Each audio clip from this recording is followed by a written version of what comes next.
Hey everybody, it's Ernest Chapman with the Magic Music Method. Thank you so much for checking out my videos, for liking, for sharing, for subscribing to the YouTube channel. Today I'm going to talk about how to program the subconscious mind. There are 7 basic steps and I use them on a regular basis in my private lessons with my students. Some of you who have taken lessons with me will actually recognize some of this information and some of you will not, so this will be new for some people. The 7 basic steps. Okay, number 1, it's very important to relax. So I'm going to write that here. Relax is the first step. And if you relax, and if you breathe, and you just center yourself, and calm down, it's way easier to do all the other stuff. The second thing is to slow down. And when you're learning a piece of music, when you are repeating something over and over again, every time you repeat it, your muscle memory is being programmed. Your mind is learning and you're giving yourself the information. So you got to find your speed limit. The speed limit is the way I like to describe the speed or the tempo where you know you're going to make a mistake. And if you go past that speed limit, things are going to get kind of weird. If you're driving a car and you go past the speed limit, well, let's face it, the speed limits are set for other reasons, but let's say if you go beyond your ability to control the car, you're probably going to wreck the car. If you drive 100 miles an hour and you try to take a sharp turn, you're going off the road, you're going in the ditch. We don't want that to happen when you're learning how to play music, when you're working on something and when you're repeating things over and over again. So the speed limit is very important, and it's a very good idea to find that speed limit for any given thing. It doesn't matter what you play, violin, piano, guitar, if you're a singer. The speed limit is important. Once you find that speed limit, stay under the speed limit when you're working on memorizing a piece of music. So if you stay under the speed limit, something will happen. Most people get kind of impatient. So I've looked for ways to overcome that. And one of my teachers, one of my instructors is Deepak Chopra. I've learned a lot from him, and one thing I learned from him was to become the observer of my thoughts. So when you become the observer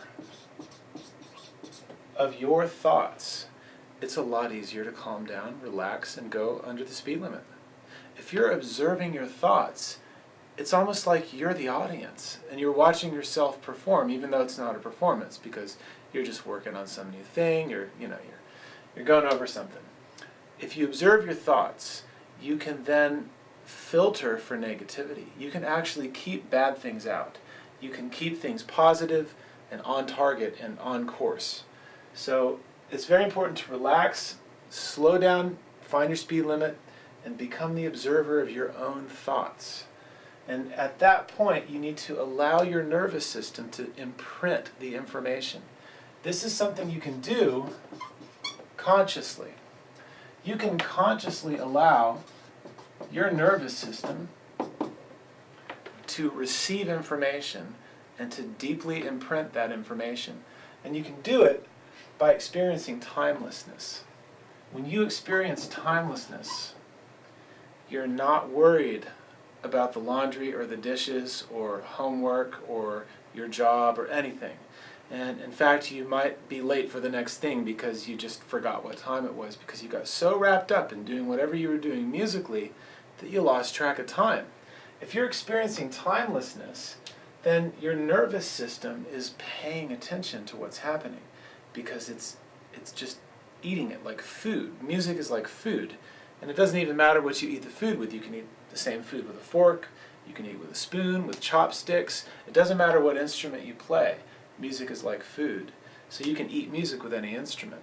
And you can experience timelessness and allow your nervous system to imprint muscle memory patterns with any instrument.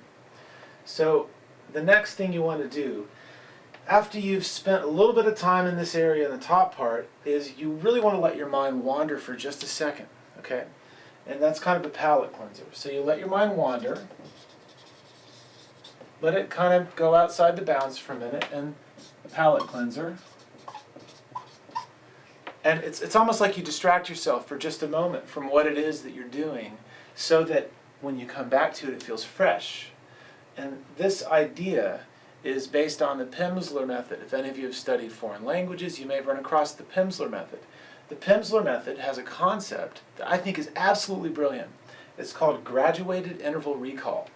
Graduated interval recall basically says that if you repeat a concept or some kind of thing over and over again at these intervals of time, that it will become memorized, it will become subconscious. In language, that would be hearing a word like puerta, and then you say door, and then 5 seconds later someone says it again, puerta, and you say door. 25 seconds later, they say it again, so wait 25 seconds, puerta, and you say door.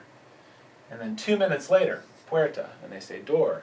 10 minutes, 1 hour, 5 hours, 1 day, 5 days, 25 days, 4 months, and 2 years. That might seem like a lot. I have experienced this throughout my entire life, that in music, this graduated interval recall concept is totally the way it works. Basically, you learn a piece of music, da-da-da-da-da-da-da, and you do it really slow. I'm like singing into the camera, this is hilarious. You do it really slow, and then you become the observer of your thoughts, you're under your speed limit, your nervous system imprints the muscle memory pattern required to play the phrase. You experience timelessness, you lose track of time, because you're doing it for the right reason. You feel good about it, and you're relaxed, and you're a step back, you're observing yourself. And your mind starts to wander. Now I'm doing something else. All right, cool. But then you get back to it. You don't lose the focus. At that point, you've gone through a few of these. And you might work on something for 5 seconds, 25 seconds, 2 minutes, 10 minutes, an hour. 5 hours later, you might come back. You might go about your day and come back home and pick up your instrument and try it again. This is graduated interval recall. And it's based on the Pimsleur method. And it's a wonderful way to look at musical memory. It's a way to take things from your short-term memory and put them in your long-term memory. And this is all about memorizing things. So if you remember from last week's video, you'll remember that I was very specific. I said, don't practice, work and play. And I was very clear about what work meant and what play meant. I talked about time management, and I talked about forgiving yourself for your mistakes. So if you combine those two things, last week's video with this video, you can see how they fit together. So I would love to see some comments on this. I would really love to see more conversation about how these concepts are helping, and anything that you guys want, next time. What kind of video do you want next time? My goal with this is to eventually incorporate all this into a system that it's going to be a book, and it's also going to be a video training series. Every single one of these ideas will be demonstrated on an instrument. I play piano, bass, guitar, and drums, and I sing, so I'll demonstrate some of them. I've got about 35 or 40 students, so some of them may get involved, and then I know a lot of great musicians. So if you're a great musician, you're a student, you want to get involved, send me a comment, email me. I'd love to hear from you. Thank you.